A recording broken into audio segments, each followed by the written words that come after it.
Well, hello. We got new cams. So I was just getting ready to switch out these cams on my TRX 8 and I started on it and I was like, why am I not recording this? So I went ahead and turned the camera on. I'm gonna go ahead and run through this real quick.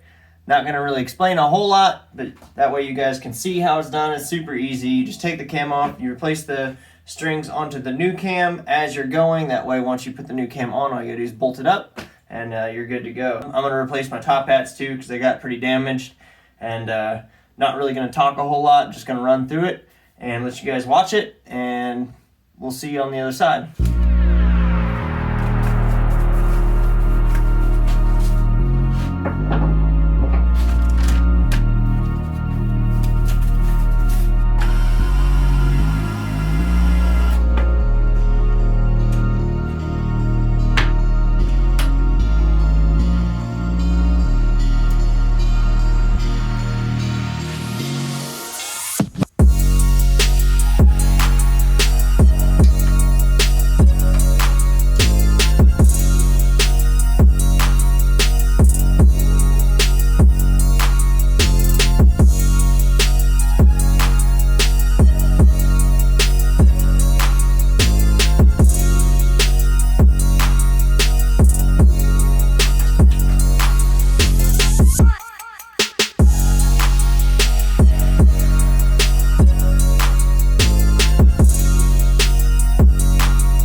On these axles, so I'll usually just tighten it down until the other side starts spinning, and then I'll just leave it. I won't tighten it. I won't over tighten it, because if you over tighten your axle, that will ruin your bearings on your cam system. So you got to be careful about that.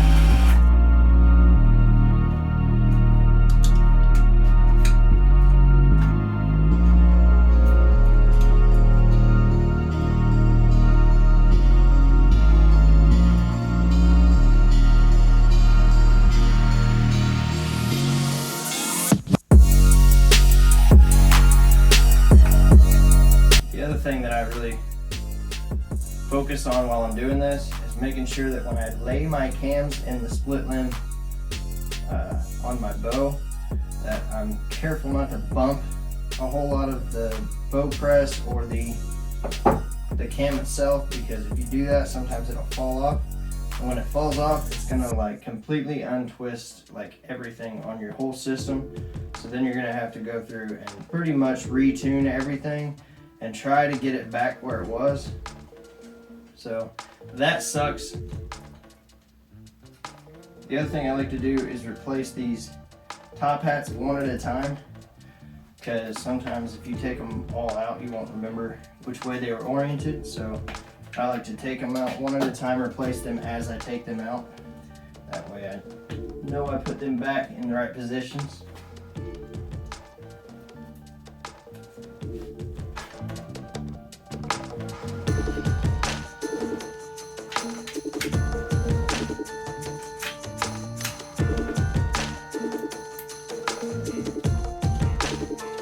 You pretty much are good to go ahead and start shooting it now. You want to go ahead and check all of your cam tracks and make sure everything is connected properly and not halfway off, because that's how you derail the bow. It's like if one side, like the front, is connected and then it comes off the rail right here and then comes back on the rail, sometimes it'll look like it's on, and then as soon as you go to pull back the bow, it'll come off the rail and your bow will blow up. So that's not good. But that's pretty much it. So we got the new cams, top hats installed. We'll get out and shoot it a couple times and make sure everything's good to go, and then we will move on with our lives. Thanks, guys.